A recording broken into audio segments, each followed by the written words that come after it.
Assalamualaikum warahmatullahi wabarakatuh. Para pamirsa, wilujeng patepang di sareng abdi nyaeta Anugerah Bakti Yuda dina Warta Sunda anu bade disampaikan ku simkuring.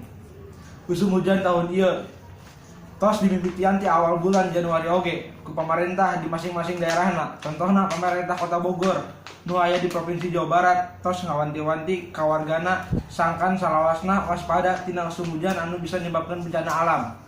Nu teu diduga ku sabararea nyaeta diantarana mah longsor, banjir jeung nu lainna.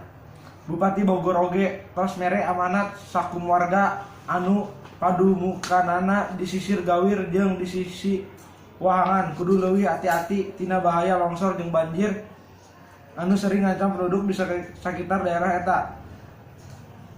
Kusabab datangna musibah teu bisa diduga-duga.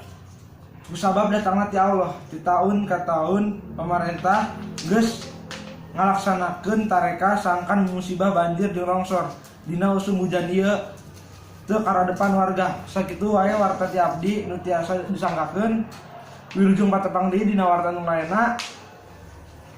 Moga-moga leuwih aya mangpaatna. Hatur nuhun anu kasuhun. Wassalamualaikum warahmatullahi wabarakatuh.